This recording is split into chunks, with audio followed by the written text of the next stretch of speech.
Good morning my dear student. Excellent classes में आपका बहुत बहुत स्वागत है।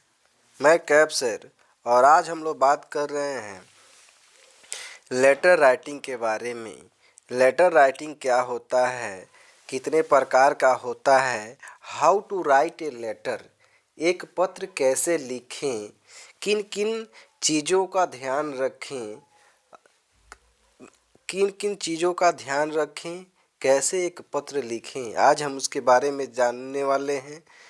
तो इस वीडियो को शुरू करने से पहले यदि आप हमारे चैनल पर नए हैं तो हमारे चैनल को सब्सक्राइब करें, लाइक करें, कमेंट करें और अपने दोस्तों तक शेयर करें। ज़्यादा लेट न करते हुए चलिए बात करते हैं how to write a letter, एक पत्र कैसे लिखें। तो विद्यार्थियों, आप जानते हैं कि सब कोई एक पत्र नहीं लिख पाता है, because letter writing is a art. Letter writing क्या होता है? एक कला होता है जिसके माध्यम से हम पत्र को लिखते हैं। तो पत्र लिखना एक कला होता है। पत्र लिखने में हमको क्या होनी चाहिए?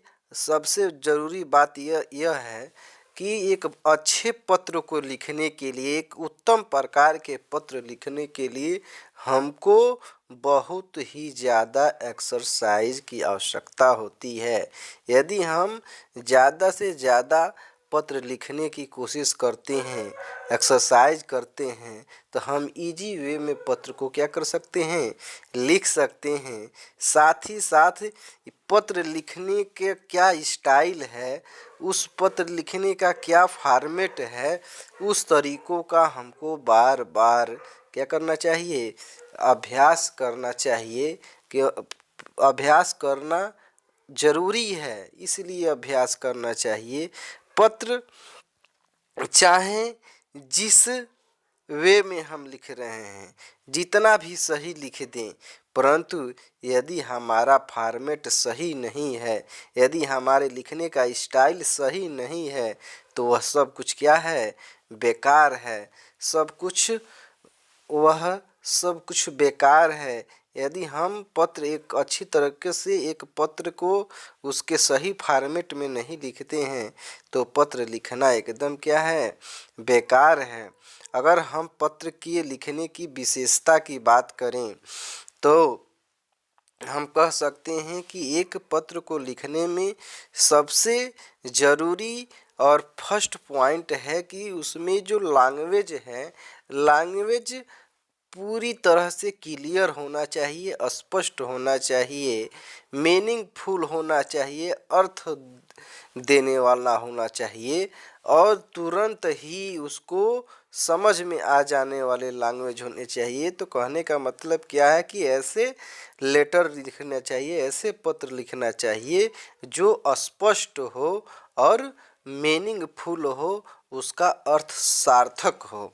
उसके बाद अगले पॉइंट की बात करें तो जो हमारा सब्जेक्ट होना चाहिए, यदि हम पत्र लिख रहे हैं, किस विषय में लिख रहे हैं, उसका एक आर्डर होना चाहिए, उसका एक राइट वे होना चाहिए।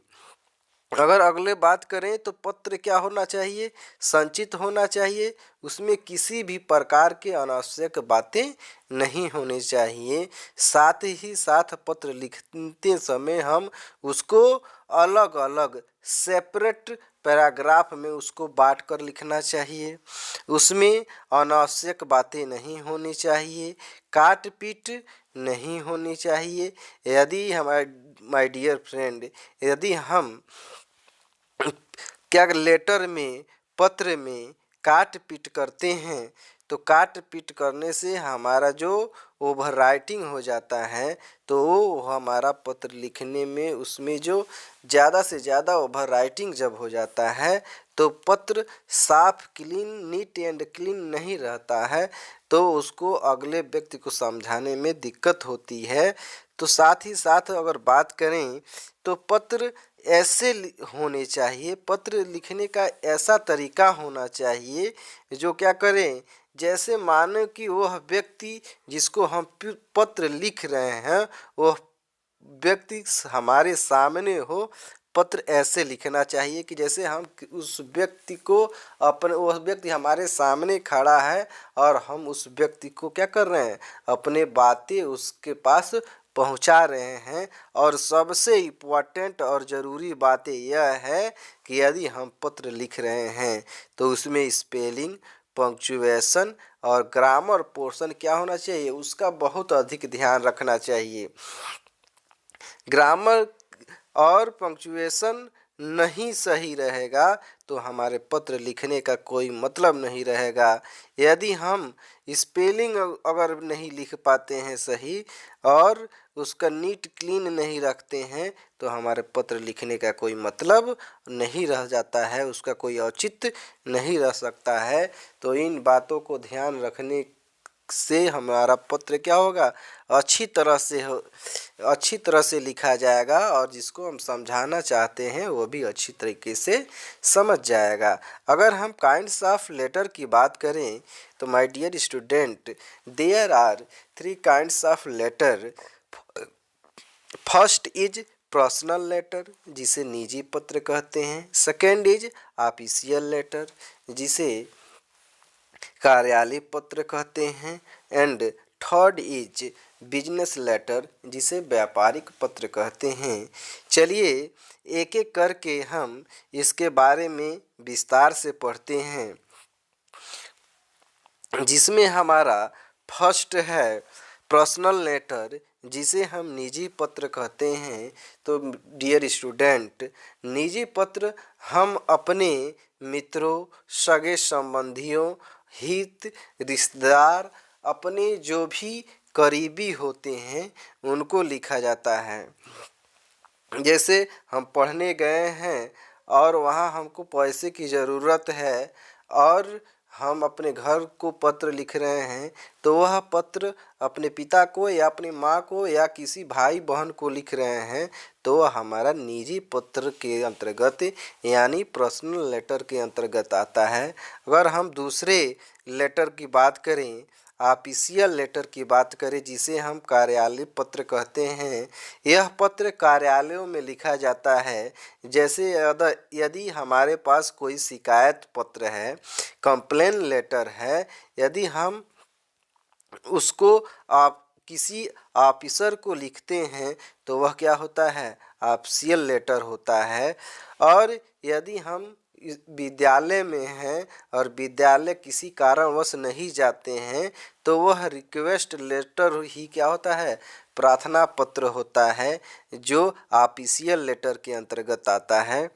ठीक उसी तरह से यदि हमें किसी संपादक को पत्र लिखना होता है, यदि हम लेटर टू एडिटर्स किसी संपादक को पत्र लिख रहे हैं तो वह भी पत्र हमारे ऑफिशियल लेटर के अंतर्गत आता है।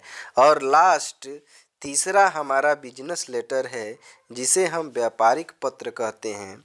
व्यापारिक पत्र वह पत्र होता है जो बिजनेस फर्म या व्यापारिक प्रतिष्ठानों को लिखा जाता है या अपने ग्राहकों को जो पत्र लिखा जाता है उसे हम बिजनेस लेटर या व्यापारिक पत्र कहते हैं। अगर वीडियो हमारी अच्छा लगे हो तो लाइक करें और यदि आप हमारे वीडियो को ज़्यादा से ज़्यादा शेयर करते हैं, लाइक करते हैं, तो हम अगर प्रेरित होते हैं, हमको मोटिवेशन प्राप्त होता है तो हम अगली वीडियो बनाने की कोशिश करते हैं। आप कमेंट के माध्यम से मुझे बताइए कि आप नेक्स्ट वीडियो चाहते हैं कि नहीं चाहते हैं। धन्यवाद।